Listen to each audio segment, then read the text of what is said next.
Assalamualaikum warahmatullahi wabarakatuh. Kali ini editor ingin bahas oli soal oli drum ya. Jadi ada pemirsa yang nanya oli drum mana yang selain merek Pertamina yang bagus.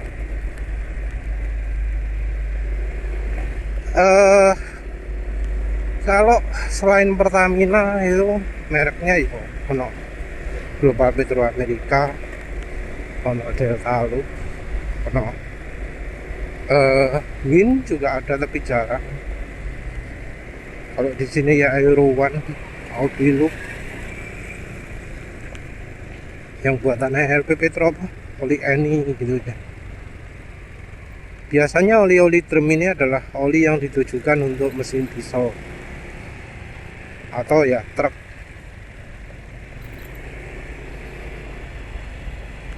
Karena biasanya yang jualan oli itu merangkap juga ya. Ada memang penjual oli khusus, tapi juga biasanya merangkap jual spare part. Biasanya jual spare part untuk truk, ada yang jualan belt, jualan baut, dan seterusnya.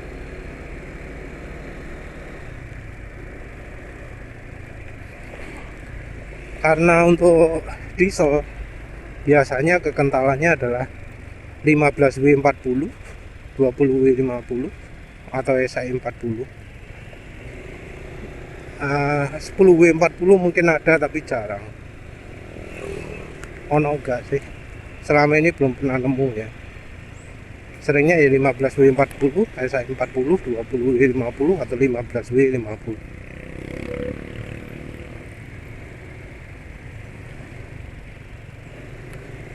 Kita harus ingat juga ya karakteristik oli drum.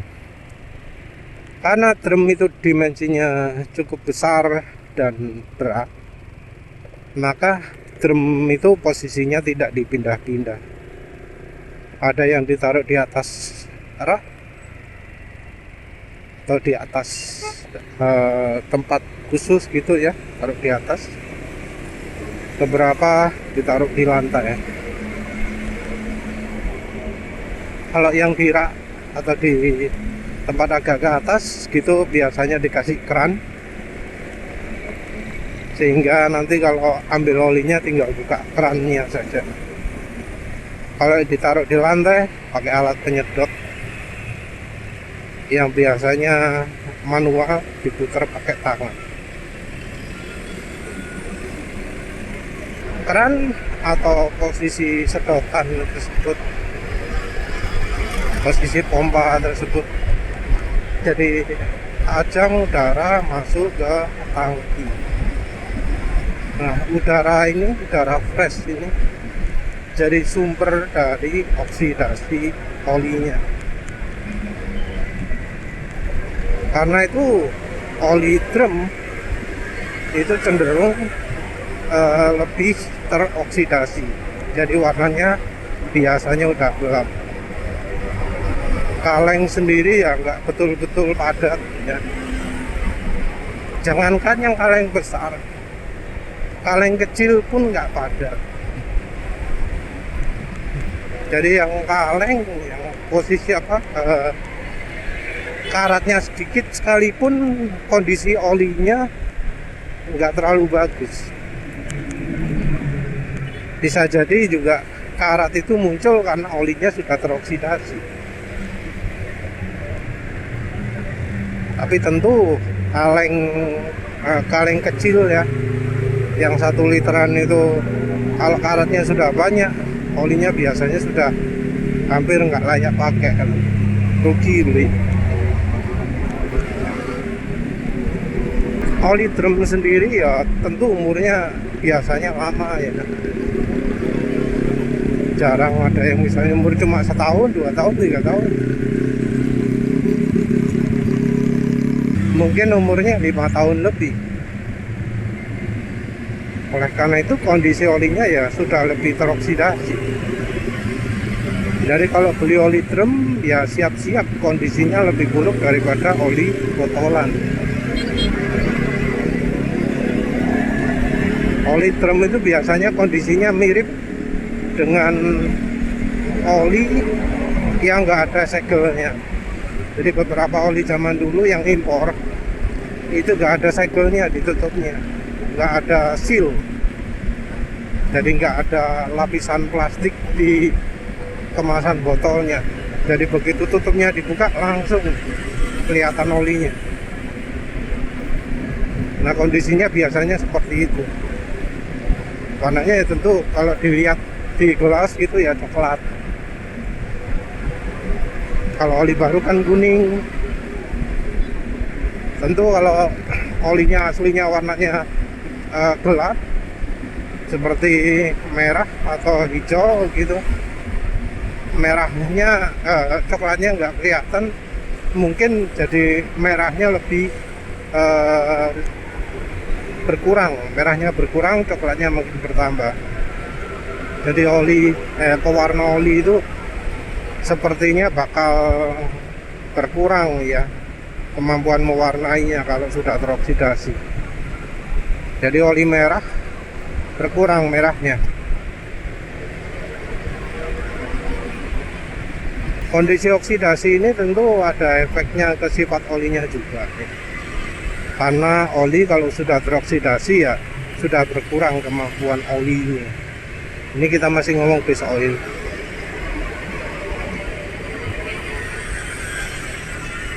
Biasanya olinya akan lebih encer. Shear stability mungkin aja lebih parah. Jadi artinya olinya bakal lebih cepat encer. Jadi antara oli baru, oli botolan dengan oli drum, biasanya shear stability oli drum itu lebih rendah. Tapi peningkatannya nggak seperti oli bekas tentu ya. Jadi oli bekas pakai itu penurunannya akan lebih parah. Jadi kelemahan oli drum itu. Terus dari sisi aditif, ada beberapa aditif padatan sama anti aus, itu merupakan aditif logam. Dia bisa turun, ngisap. Nah ini artinya olinya bakal terasa minim aditif. Ini lebih terasa lagi untuk oli-oli masa kini ya. Jadi kalau oli masa lalu itu bahannya kan ada grup 1-nya. Grup 1 itu mengandung banyak bahan aromatik. Walau mungkin bahan aromatik sifat oksidasinya lebih buruk ya, tapi ada keunggulan yaitu dia kemampuan pelarutannya besar.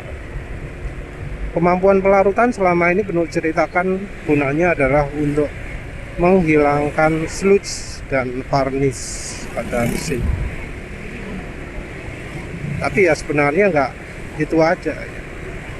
Karena kemampuan pelarutan sendiri menentukan seberapa larut aditif-aditif pada olinya.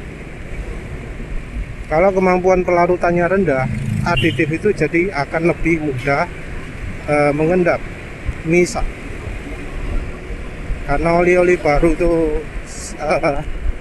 kemampuan pelarutannya minim ya, karena memang dibuat lebih murni, lebih sedikit bahan aromatiknya, maka yang terjadi adalah aditif-aditif tersebut akan lebih mudah jatuh. Jadi kalau botolan ini nggak begitu terasa ya, karena botolan biasanya ya masih keguncang-guncang, apalagi belinya online, dibawa transport dari Jakarta ke Surabaya misalnya, dibawa transport gitu ya nggak mungkin jalannya mulus ya. Masih tol juga ada geronjalannya, itu guncang-guncang, belum waktu ngegas, waktu ngerem. Apalagi kalau supirnya ugal-ugalan dibuat zigzag. Nah di saat itu kan terkocak-kocak olinya, aditifnya jadi nyampur. Nah, kalau oli drum posisinya bisa dibilang betul-betul statis ya, betul-betul diam. Nah, ini akan membuat aditif-aditif itu turun. Jadi ini menyebabkan aditif-aditif terutama pada oli-oli masa kini itu jadi makin misak. Jadi base oil itu sangat menentukan sekali ya, seberapa banyak aditif yang bisa ikut keluar sama oli ketika oli drum itu dituang.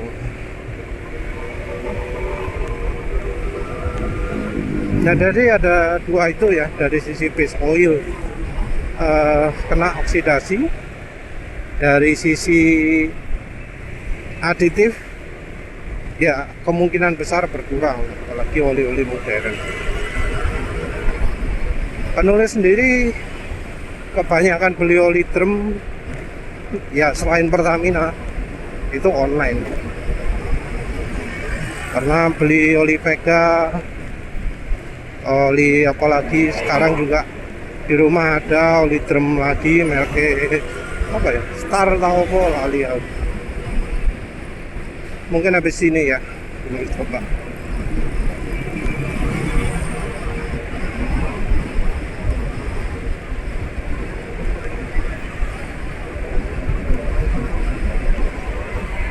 Tapi yang jelas oli drum ya kelemahannya dua itu ya, oksidasi dan aditif. Jadi yang beli offline sekalipun ya, jadi ada di kelewatan penulis ini yang jualan oli drum juga, nanti penulis tunjukkan tempatnya. Nah, itu penulis beli di situ ya, yang terjadi apa, olinya lebih gelap ya. Jadi kalau oli aslinya itu warnanya bening ya, itu gelap warnanya. Terus yang berikutnya adalah aditifnya. Aditifnya terasa sangat minim.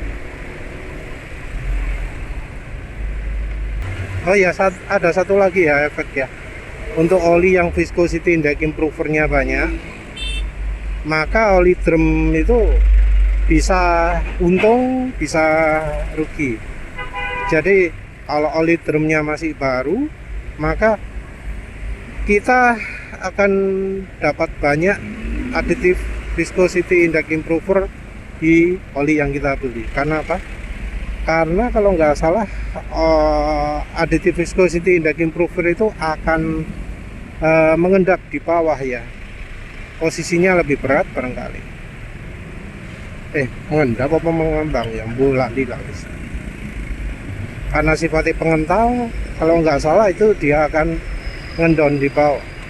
Jadi kalau oli drumnya yang model keran, olinya masih baru, kita bakal dapat yang banyak viscosity index improvernya. Artinya apa? Artinya ya olinya bakal cepat encer.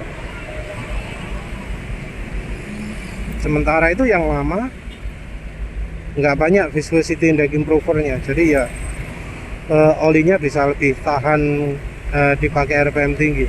Cuma ya itu tadi, oksidasi akan memperparah shear stability, jadi ya trade off juga.